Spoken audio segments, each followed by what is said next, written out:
بھائی اپنا رائٹ لینے کے لیے پھر کچھ زیادتی کرتے ہیں. زیادتی نہ بھی کرے تو چھوٹے سمجھتے شاید زیادتی ہمارے ساتھ ہوئی ہے. لہٰذا اپنی اولادوں کو اس فتنے سے محفوظ رکھنے کے لیے باپوں کو چاہیے کہ ہوش کے ناخن لیں اور اپنے جیتے جی جب کوئی بیٹا اپنے ساتھ کاروبار میں شریک کریں اس کی صورت طے کریں, یا بحثیت ملازم یا بحثیت پارٹنر, اور اس کا ریٹرن تیار کریں تاکہ بڑے بھائی ان فیوچر جب چھوٹے بھائی ان کے بڑے ہوں ان کے سامنے وہ فتنے سے محفوظ رہیں, ان کے سامنے پروف اور ان کے سامنے ریٹرن پیش کر سکیں کہ اتنا ہمارا ذاتی ملکیت ہے, یہ ہماری محنت کا صلہ ہے جو ہمارے ابا جان کے ساتھ اتفاق رائے ہوا تھا, یہ اس کے اندر ہمارے خاندان کے لوگ بزرگ گواہ ہیں, لہٰذا یہ ہمارا بنتا ہے. اس کے بعد جو بچتا ہے یہ وراثت ہے, پھر وہ اس طرح تقسیم کر لیا جائے. اور کوئی باپ اپنے جیتے جی اپنی زندگی کے اندر اپنی وراثت کا بٹوارا نہ کرے. بڑے سارے ایسے باپ ہم نے روڈوں کے اوپر کھجل ہوتے دیکھے ہیں جو اپنی جیتے جی زندگی کے اندر اپنی وراثت کو تقسیم کر دیتے ہیں. وَجُعِلَ الذِّلَّةُ وَالصَّغَارُ عَلَى مَنْ خَالَفَ أَمْرِي, اللہ کے رسول علیہ السلام نے زبان نبوت سے فرمایا تھا کہ اللہ ذلت مسلط کر دیتا ہے ایسے لوگوں کے اوپر جو میں محمد رسول اللہ صلی اللہ علیہ وسلم کے احکامات کی مخالفت کرتے ہیں. تو جس نے بھی آج تک اللہ اور اس کے رسول علیہ السلام کے قوانین کو اپنے ہاتھوں میں لینے کی گندی اور ناپاک جسارت کی ہے,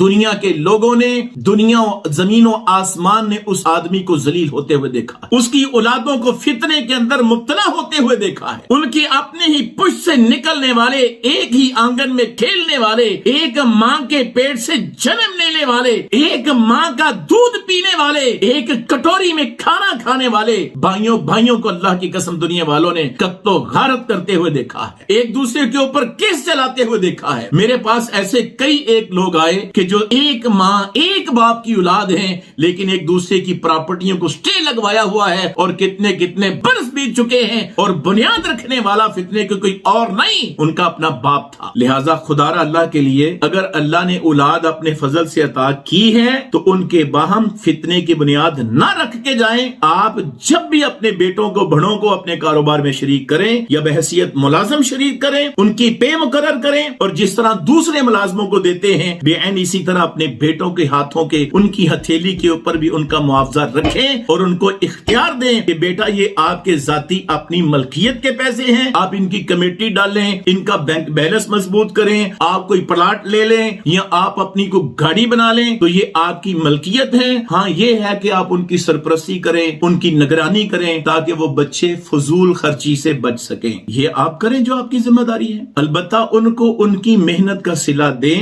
تاکہ وہ اپنے معاملات کو مینج کریں. اب ان کا تو کوئی قصور نہیں کہ وہ آپ کے ہاں پہلے پیدا ہو گئے, ان کے پیدا ہونے کے 10 یا 12 سال بعد اللہ تعالیٰ نے آپ کو ان کا ایک اور بھائی بیٹے کی صورت میں دے دیا. اب وہ ان سے 10-12 سال چھوٹ مثال کے طور پہ میرے اللہ کے فضل و کرم سے 5 بیٹے, 2 جوان ہیں اور 3 چھوٹے ہیں. جوان سو جوان ہیں اور 2 بچے 6-7 سال کے ہیں, ایک بچہ 12 سال کا ہے. اب میں اگر اپنے بھائیوں بیٹوں کو اپنے کاروبار میں شریک کروں, بڑوں کو جو جوان ہو چکے اللہ کے فضل و کرم سے, اب وہ میرے ساتھ 10-12 سال قریب کام میں شریک ہوں, کاروبار کریں, محنت کریں, بلکہ مجھ سے بھی ہو سکتا ہے اللہ کے فضل سے زیادہ محنت کریں, کاروبار کو سمجھے اچھے طریقے سے چلا لیں. اب جب میرے چھوٹے بچے ہیں جو 6-7 سال کے ہیں, ان کی ایج تک پہنچنے کے لیے ان کو 10 سے 12 سال چاہیے جو اس وقت بڑوں کی ایج ہے. اب یہ جو 10-12 سال میرے بڑے بیٹے میرے ساتھ کاروبار میں شریک ہوں گے تو ان کی محنت کا صلہ ان کو ملنا چاہیے کہ نہیں ملنا چاہیے. اب یہ بحثیت بیٹا اگر جی پتر ہے جی میرے بیٹے نے, لہذا اپنا کاروبار ہے, ملازم تے نہیں ہے. اب یہ 10-12 سال میرے ساتھ محنت کرے, چھوٹے جب ان کی ایج کو پہنچے میں مر جاؤں, بعد میں چھوٹے کہیں جی برابر نہیں ہے سے پتیاں پاؤ, یہ زیادتی ہے بڑے بیٹوں کے ساتھ. لہذا میں سمجھ رہا ہوں, میرا گمان ہے کہ میں اپنی بات کو اپنے بھائیوں کو سمجھا پایا ہوں اللہ کے فضل و کرم سے. سو گزارش یہ ہے خدا را اللہ کے لیے ہوش کے ناخن لیں, اللہ اور اس کے رسول کے قوانین کو اپنے ہاتھوں میں نہ لیں.